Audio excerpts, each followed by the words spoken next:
This is episode 2 of season 1 of 37 Families.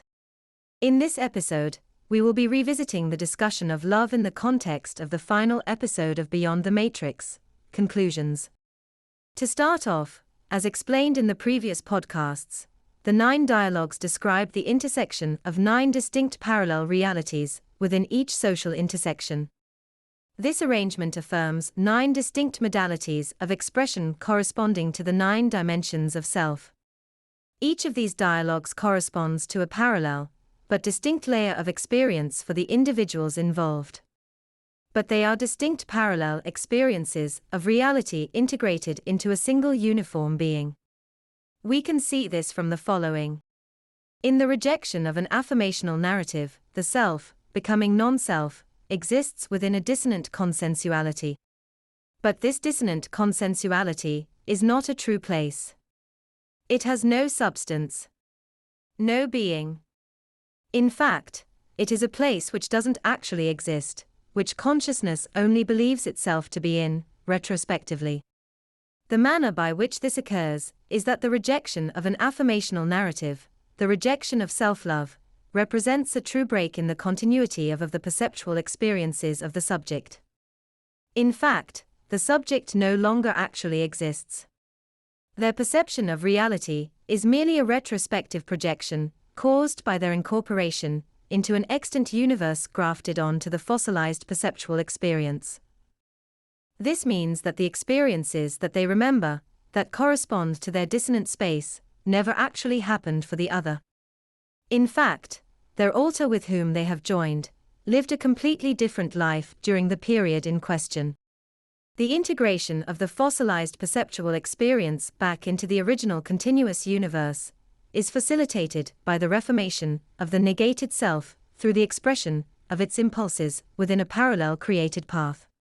This means that each return of the negated self is accomplished through the affirmational experiences of the parallel self, that is, being loved or in expression of self-love, in the expression of their impulses.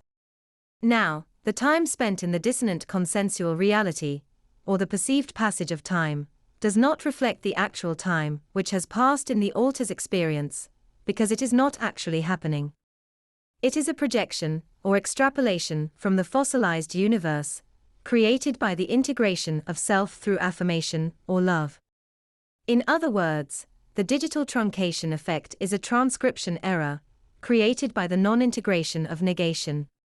In other language, the projected past which corresponds to the dissonant consensuality doesn't actually occur, because it is merely the projection of the perceptual experiences of the negated self by the other. What this means in practice is that each time a person denies themselves, they are literally dying, before being recreated as a projection of the other's perceptions and incorporated back into an alter's experience who expressed the impulse.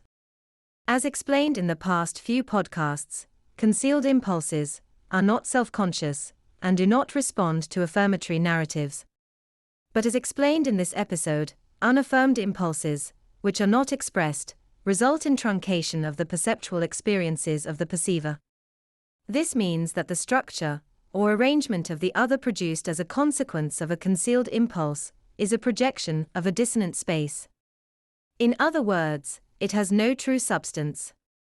It is merely an illusory projection, created by the perceptual experiences of the other within the extant universe. Concealment of impulses thus projects a false narrative upon the other, which is remembered retrospectively by the other as he or she merges with the alter from the extant universe. Thus, existing within a linear path in which the self does not express impulses, represents a kind of jumping from existence to death to existence over and over again. While at the same time, the past which is remembered is entirely illusory, a projection, an extrapolation created by the perceptions of the other.